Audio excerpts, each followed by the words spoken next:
श्री शिवाय नमस्तुभ्यम। हर हर महादेव। छत्तीसगढ़ राज्य के भिलाई में गुरुजी पंडित प्रदीप मिश्रा जी द्वारा 7 दिवसीय शिव महापुराण कथा 30 जुलाई से शुरू हो गई है, जो कि 5 अगस्त तक आस्था और यूट्यूब के माध्यम से दोपहर के 1 बजे से 4 बजे तक लाइव देखी जा सकती है। आज 31 जुलाई भिलाई की सावन शिव पुराण कथा के दूसरे दिन की कथा में गुरुजी ने कुछ नए उपायों की जानकारी दी है, जो कि इस प्रकार है। एक दूरवा से किस प्रकार से आप अपनी मनोकामना पूर्ण करवा सकते हैं, साथ ही साथ नंदी भगवान के माध्यम से किस प्रकार आप अपनी मनोकामना बोल सकते हैं। मनोकामना बोलने का बिल्कुल नया तरीका बताया है। साथ ही साथ आज गुरुजी ने नंदी भगवान की जो गले में घंटी होती है उससे जुड़ा बिल्कुल नया उपाय बताया है। सभी जानकारी आपको इस वीडियो के माध्यम से मिलने वाली है। अगर आपने 31 जुलाई भिलाई में चल रही सावन शिव पुराण कथा को नहीं सुन पाए हैं तो पूरी 3 घंटे की कथा का सार आपको 8 मिनट के वीडियो में मिलने वाला है, इसलिए वीडियो अंत तक देखें ताकि कोई भी उपयोगी जानकारी आपसे ना छूटे। बढ़ते हैं आज की कथा की पहली विशेष जानकारी की ओर। कथा शुरू होते ही गुरुजी ने कहा, प्रतिदिन अगर आप भगवान के मंदिर नहीं जा सकते हैं, प्रतिदिन अगर आप माता जगदम्बा भवानी के मंदिर नहीं जा सकते हैं, प्रतिदिन अगर आप भगवान के चरणों को नमन करने नहीं जा सकते हैं, तो अगर आप अपने घर में जो माता पिता हैं उनके चरणों का भी अगर आप आशीर्वाद लेते हैं तो माता पार्वती और भोलेनाथ का भी आपको आशीर्वाद प्राप्त हो ही जाता है। बढ़ते हैं आज की कथा की दूसरी विशेष जानकारी की ओर। गुरुजी ने कहा कि शिव महापुराण की कथा कहती है, कभी भी आपको यह अभिमान नहीं करना चाहिए कि आप शिव मंदिर तक जा रहे हैं, भगवान की भक्ति कर रहे हैं। शिव महापुराण की कथा कहती है, जब भोलेनाथ की आप पर कृपा होती है तभी आप भगवान के मंदिर तक पहुंच पाते हैं। बढ़ते हैं आज की कथा की तीसरी विशेष जानकारी की ओर। गुरुजी ने कहा, स्वप्न में अगर शंकर भगवान दिख रहे हैं या फिर एकांत में आप बैठे हैं और शंकर भगवान का आपको स्मरण हो जाता है, भगवान याद आ जाते हैं, तो यह शिव कृपा के बगैर नहीं हो सकता। सपने में भगवान दिख रहे हैं तो आपको खुश होना चाहिए, आप पर भगवान की करुणा है। बढ़ते हैं आज की कथा की चौथी विशेष जानकारी की ओर। गुरुजी ने कहा, शिव महापुराण की कथा सबसे पहले आपको 2 चीजें देती है। पहला आपको विश्वास प्रदान करती है और दूसरा भक्ति।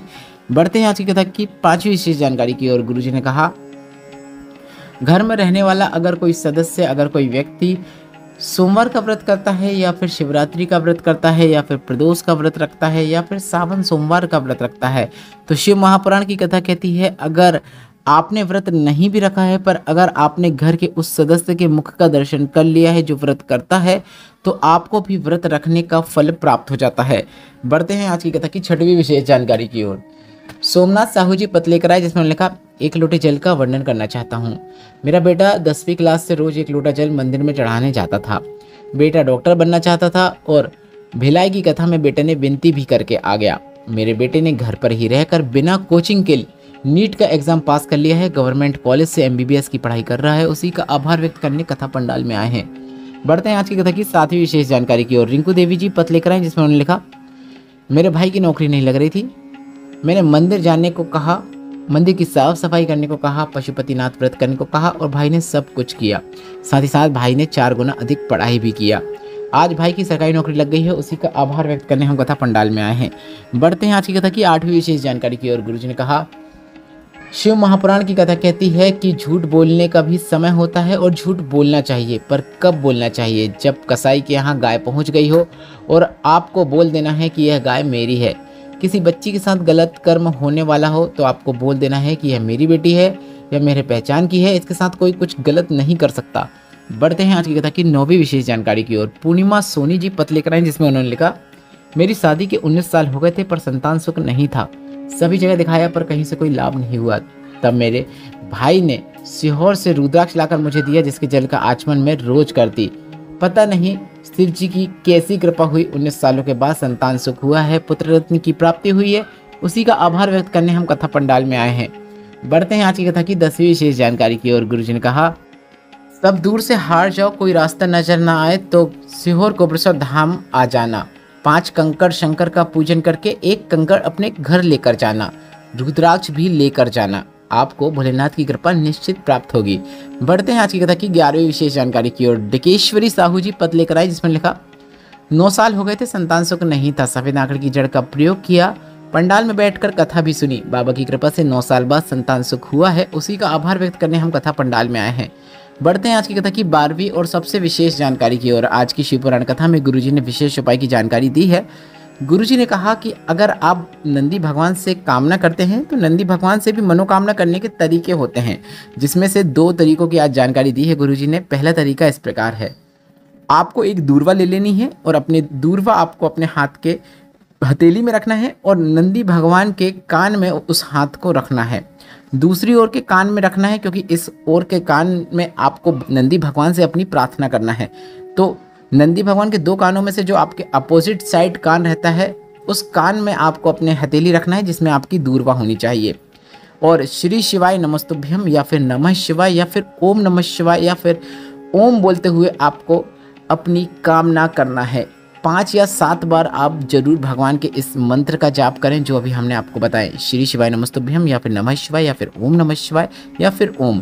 5 से 7 बार करें। इसके बाद बोलें, हे नंदीश्वर, आपकी आंखों और दिल में शिव समाये हैं, मेरे दुखों को भी महादेव तक पहुंचाओ ना।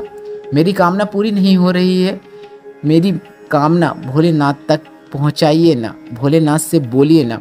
इसके बाद दूर्वा को आपको नंदी भगवान के चरणों के पास अर्पित कर देना है। बस इतना ही करना है। बढ़ते हैं आज की कथा की 13वीं विशेष जानकारी की ओर।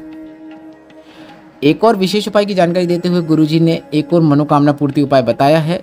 अभी हमने आपको जो इस उपाय के पहले एक उपाय बताया था, उसमें आपको एक दूर्वा का उपयोग करते हुए अपनी मनोकामना नंदी भगवान के कानों पर बोलना होता है। पर गुरुजी ने कहा, अगर आपके पास मनोकामना करने के लिए दूर्वा नहीं है तो आपने देखा होगा नंदी भगवान के गले में एक घंटी लटकी होती है जो कि पत्थर की बनी होती है, और आपको भी नंदी भगवान के गले की उस पत्थर की घंटी का स्पर्श करते हुए श्री शिवाय नमस्तुभ्यम बोलते हुए, नमः शिवाय बोलते हुए, ओम नमः शिवाय बोलते हुए या फिर ओम बोलते हुए अपनी कामना, जिस प्रकार से अभी हमने आपको पहले बताया है, अपनी कामना नंदी भगवान से कर देना है। बस इतना ही करना है। इस प्रकार से भी आप नंदी भगवान के द्वारा अपनी कामना भोलेनाथ तक पहुंचा सकते हैं। इस प्रकार से की गई कामना शीघ्र अति शीघ्र पूर्ण होती है।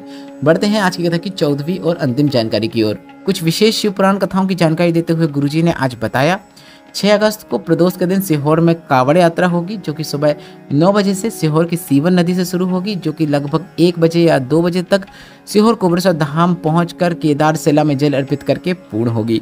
इस यात्रा में आप सभी शामिल हैं। आप सभी यात्रा की शुरुआत सीहोर की सीवन नदी से कर सकते हैं। गुरुजी भी वहीं से यात्रा की शुरुआत करेंगे। यह कावड़ यात्रा 6 अगस्त सावन प्रदोष के दिन है। इसके बाद गुरुजी ने बताया कि अगली शिवपुराण कथा तेलंगाना हैदराबाद में 13 से 17 अगस्त 2025 तक होगी।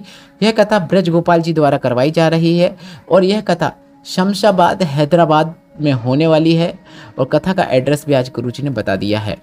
इसके बाद अगली शिवपुराण कथा 1 से 7 सितंबर तक, जो कि गुरुजी ने बताया, श्रीमद् भागवत कथा होती है, जो कि प्रत्येक वर्ष गुरुजी की गद्दी की कथा होती है।